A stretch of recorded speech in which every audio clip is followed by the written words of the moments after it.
क्यों ना कृपा करें। भगवान शंकर कैसे करुणा ना करें। इसीलिए आप लोगों को कल भी कहा था कि ऐसे दयालु नाथ से रिश्ता बनाइए,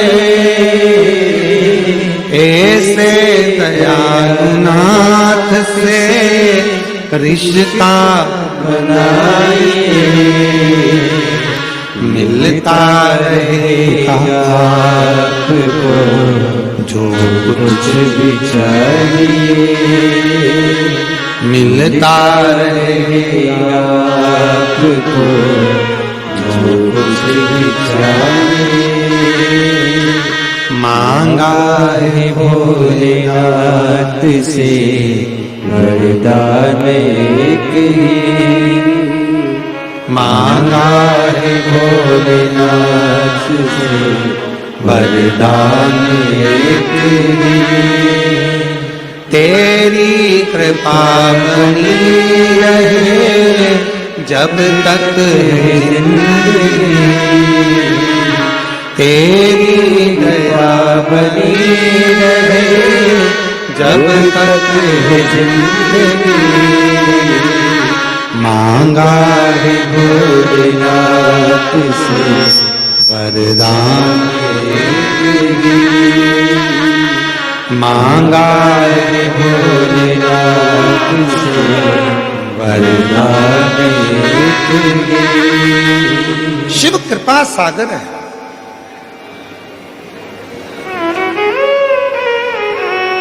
बड़ी पवित्र कथा कर रही है। जब हम शिव पर भरोसा कर कर, भगवान शंकर पर भरोसा कर कर, भगवान शिव पर पूर्ण भरोसा कर कर जब कोई कार्य करते हैं तो वो कार्य सफल जरूर होता है, उस कार्य में सफलता जरूर है। बस आपका विश्वास शिव के प्रति है, आपका भरोसा भगवान देवादिदेव महादेव के प्रति हो, आपका भरोसा हमारे बीच में महाराष्ट्र शासन के माननीय उप मुख्यमंत्री जी माननीय एकनाथ शिंदे जी यहां पधारे हैं। एक बार जोरदार ताली बजाकर साधुवाद।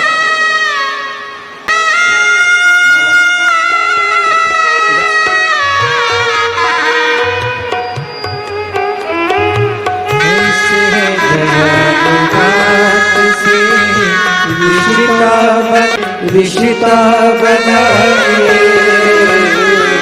मिलता रहेगा आपको जो कुछ भी चाहिए, मिलता रहेगा आपको जो कुछ भी चाहिए।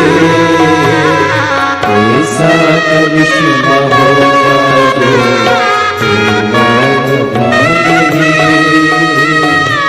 ऐसा करिश्मा होगा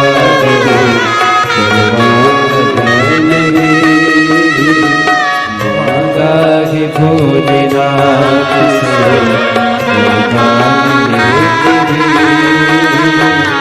मांगा है भोलेनाथ से वरदान एक ही। मेरी कृपा बनी रहे जब तक है जिंदगी, तेरी कृपा बनी रहे जब तक है जिंदगी।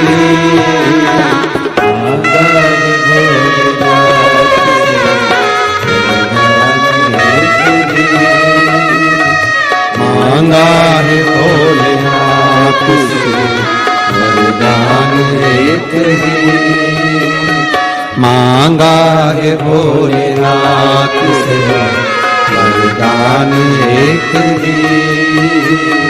तेरी कृपा बनी रहे जब तक है जिंदगी, तेरी कृपा बनी रहे जब तक है जिंदगी।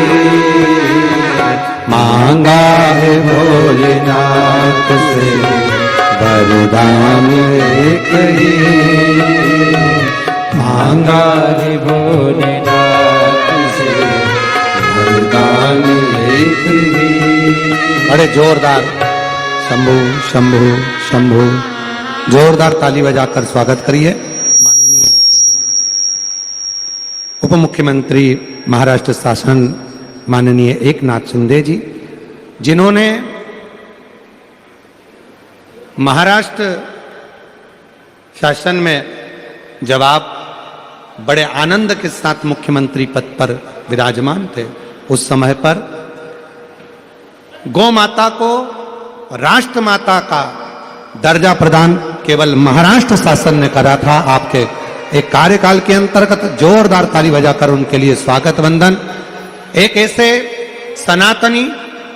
सनातनी जिन्होंने ऐसी पहल करी है, एक ऐसे सनातनी जिनकी वाणी में सिंह की गर्जना होती है, वीर शिवाजी महाराज, बाला साहब ठाकरे जी महाराज, जिनकी गर्जना सिंह की गर्जना की तरह, जिन्होंने पूरे ऐसा कोई प्रदेश नहीं है जहां पर गौ माता को राजमाता के रूप में पूजित किया जाता हो, पर महाराष्ट्र सरकार में आप अपनी कुर्सी का, अपने पद का, मर्यादा का ध्यान रखते हुए उन्होंने गौ माता को राजमाता घोषित किया। एक बार जोरदार ताली के साथ में उनके लिए बहुत बहुत साधुवाद। मैं निवेदन करूंगा माननीय शिव कथा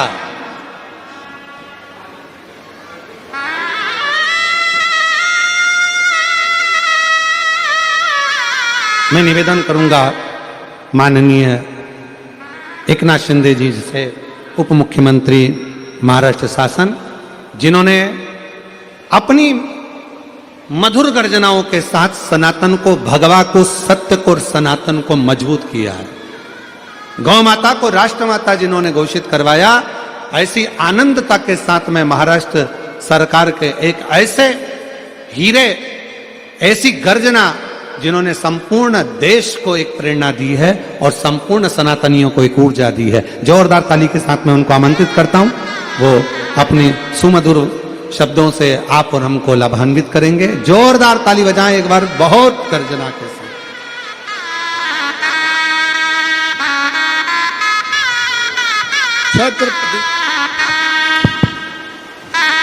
छत्रपति शिवाजी महाराज की जय। भवानी हर हर बोलो, भोलेनाथ महाराज की। बम बम भोलेनाथ महाराज की। महादेव के चरणों में मैं साष्टांग नमन करता हूं और भागवत भूषण परम पूज्य पंडित प्रदीप जी मिश्रा जी के चरणों में भी साष्टांग नमन करता हूं।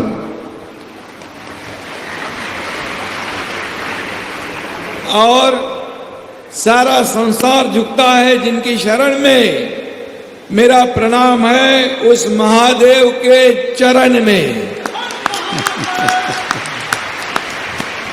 विश्व को तारने वाले और समस्त मानव जाति के भव दुख समाप्त करने वाले श्री शंकर भगवान के गुणगान हम पिछले 3 दिन से कर रहे हैं। यहाँ पर 3 दिन से यहाँ पर कर रहे हैं और सुन रहे हैं।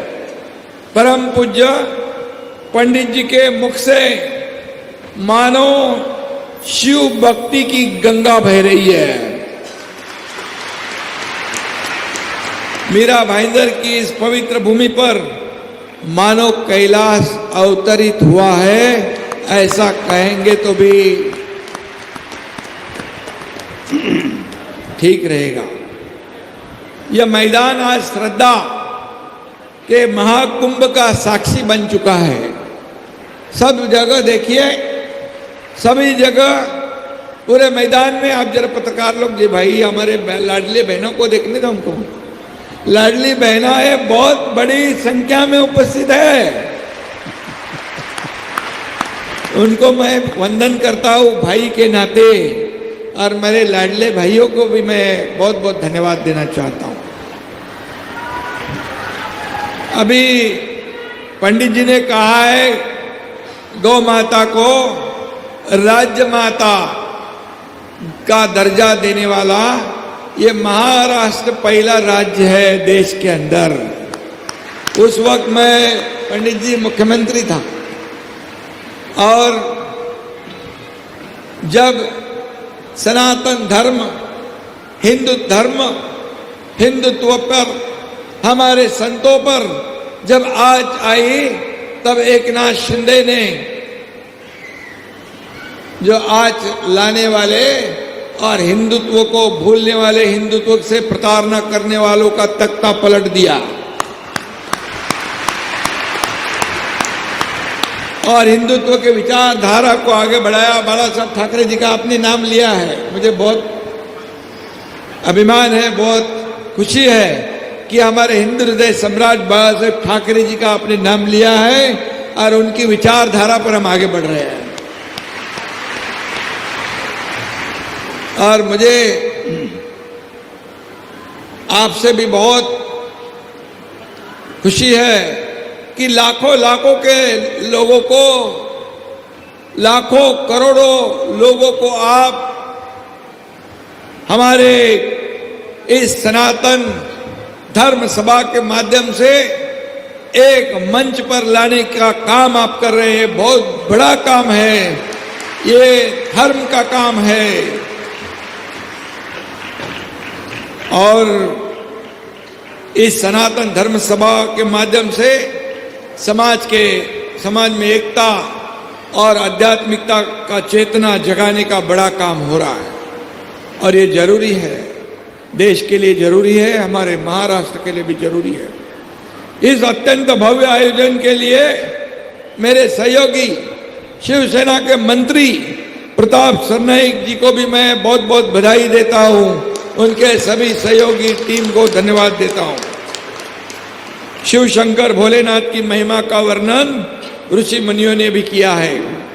उनकी महिमा, सौंदर्य और कृपा का वर्णन करते हुए उन्हें कभी नीलकंठ जटाधारी कहा जाता, कभी त्रिलोचन और आशुतोष भी कहा जाता।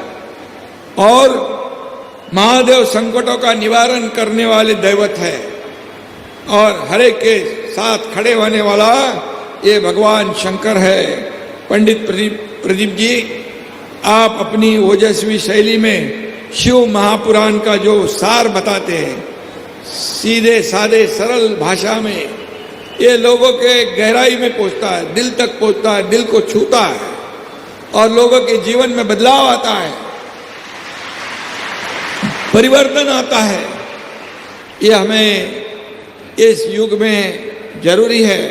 ये महाराष्ट्र संतों की भूमि है, छत्रपति वीर शिवाजी महाराज की भूमि है, और इस महाराष्ट्र में आप आए हैं।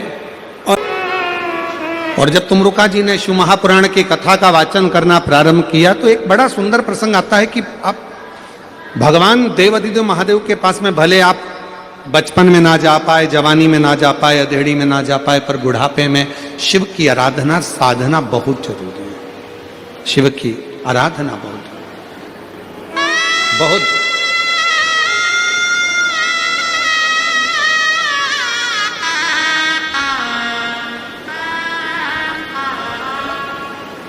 शिव की साधना बहुत जरूरी है। एक प्रसंग आता है, बड़ा सुंदर सा एक प्रसंग है। एक पिता के दो पुत्र थे। देखिए शिव करुणा सागर कैसा है, शिव दया सागर कैसा है। एक पिता के दो पुत्र थे, दोनों पुत्र बड़े हो गए, और बड़े होकर एक पुत्र ने कहा, पिताजी मुझे तुम्हारे साथ में नहीं रहना, अब आप मुझे मेरा हिस्सा दे दीजिए और मैं ये गांव छोड़कर शहर में जाना चाहता हूं। शिवपुराण का ये प्रसंग बड़ा सुंदर प्रसंग है।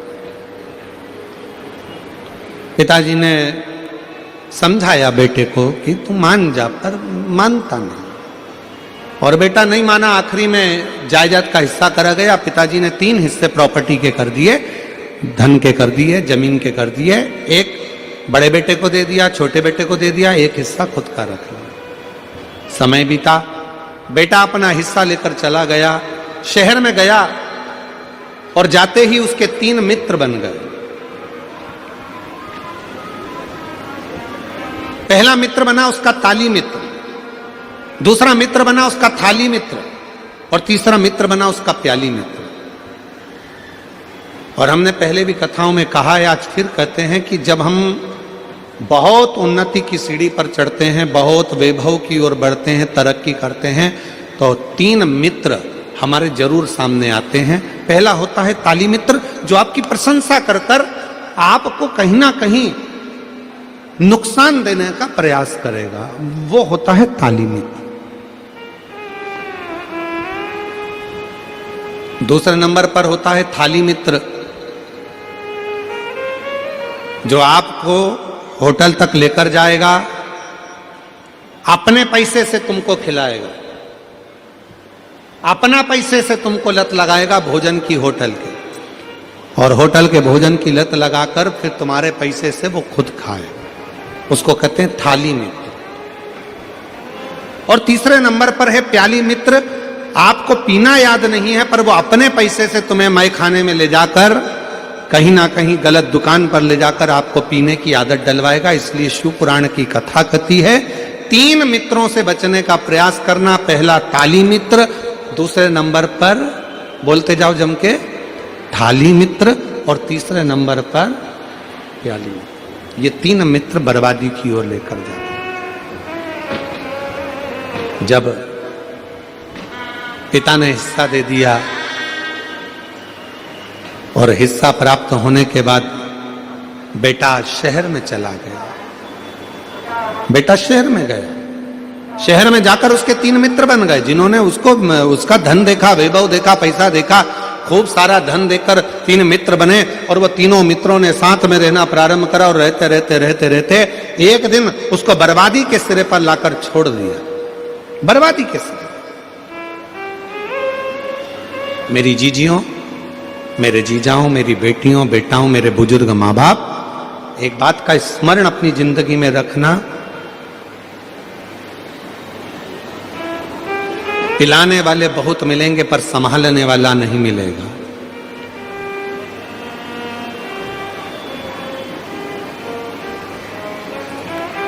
बर्बाद करने वाले ढेर मिलेंगे पर आबाद करने वाला कोई ना मिलेगा।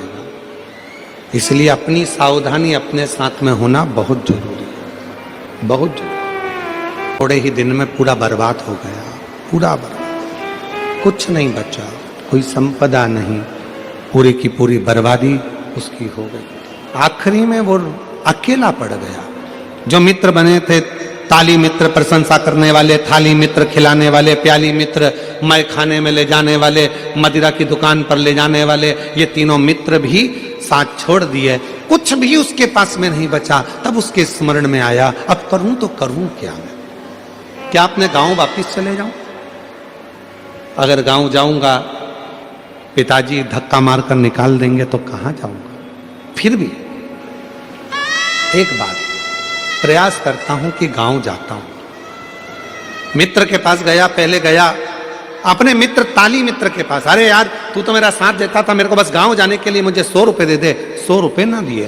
फिर गया थाली मित्र के पास में, जो होटल में बैठकर साथ में खाता था, उससे कहा मुझे थोड़ा सा पैसा चाहिए, मुझे गांव जाना है, उसने भी नहीं दिया। प्याली मित्र मैंने नहीं दिया। तब अकेला पैदल पैदल पैदल पैदल अपने गांव पर जा रहा, पैदल पैदल। और जब गया देखा पिताजी खेत में काम कर रहे थे, खेत में काम कर रहे। देखा काम करते करते पिताजी का ध्यान गया अपने बेटे पर, और बेटे पर जो ध्यान गया तो पिताजी ने बाहें फैला ली, और जैसे ही बाहें फैलाई बेटा दौड़ कर गया और पिता के गले लग गया। पिता के जैसे ही गले लगा तो बेटा रोकर, धड़क कर रोकर कहता है, पिताजी मैंने पूरा धन बर्बाद कर दिया, पूरा पैसा मेरे दोस्तों ने खा लिया, सब कुछ में बर्बाद हो गया, सारे पैसे को मैंने गलत जगह पर लगा दिया, और तो भी आपने मुझे अपने गले से लगा लिया। पिताजी ने कहा, बेटा धन चले गया कोई बात नहीं, संपदा चली गई कोई बात नहीं, पर तू तो मेरे पास में आ गया ना, चिंता मत कर, चिंता मत कर, तू मेरे नजदीक में है ना।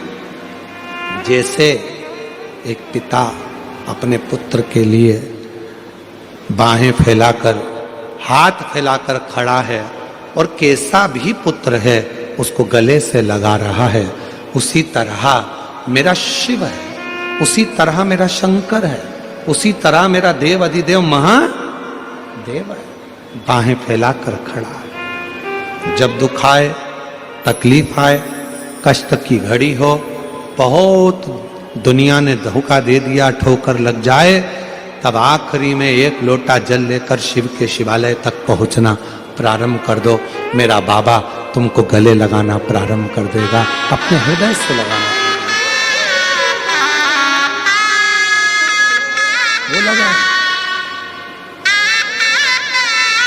और रिश्ता तेरा मेरा सबसे है प्यारा, रिश्ता तेरा मेरा सबसे है प्यारा, तू मेरा बाबा, मैं हूँ तेरा लाला, मैं हूँ तेरा लाला, तू मेरा बाबा, मैं हूँ तेरा लाला, मैं हूँ तेरा लाला।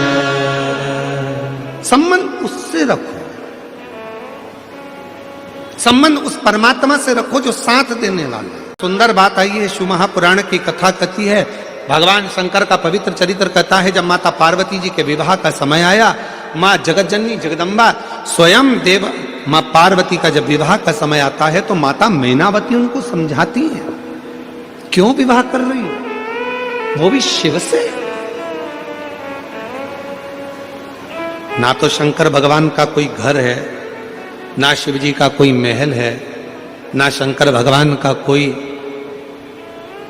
गाड़ी है, ना शंकर भगवान का कोई बंगला है, ना उनके पास में आभूषण है।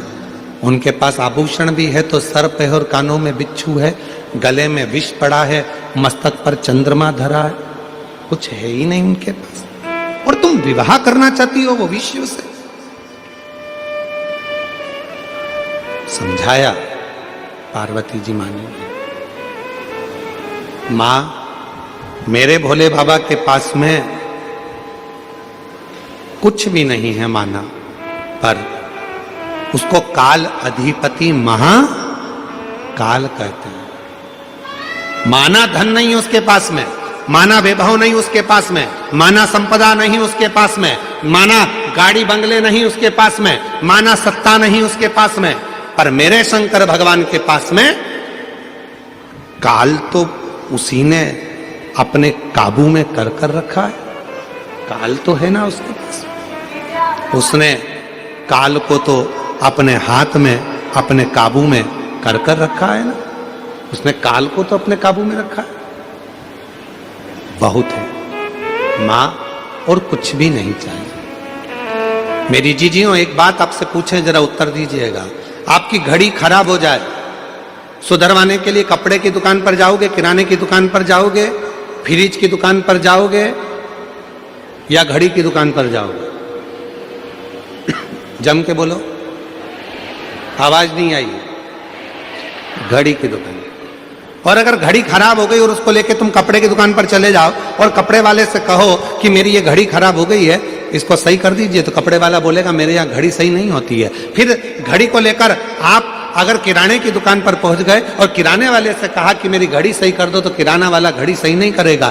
पर घड़ी को लेकर आपको घड़ी वाले की दुकान पर जाना पड़ेगा और घड़ी वाला कहेगा भैया इसको कम से कम 5 दिन या 7 दिन मेरे पास पटकना पड़ेगा, 7 दिन में इस घड़ी को मैं सही कर दूंगा और ये घड़ी सही तरह से चलना प्रारंभ हो जाएगी। बस यही शिव पुराण कहती है। घड़ी बेकार हो तो घड़ी वाले के पास जाइए। उसी तरह घड़ी बनाने वाला कौन है, समय बनाने वाला कौन है, समय चलाने वाला कौन है, समय की गणना करने वाला कौन है?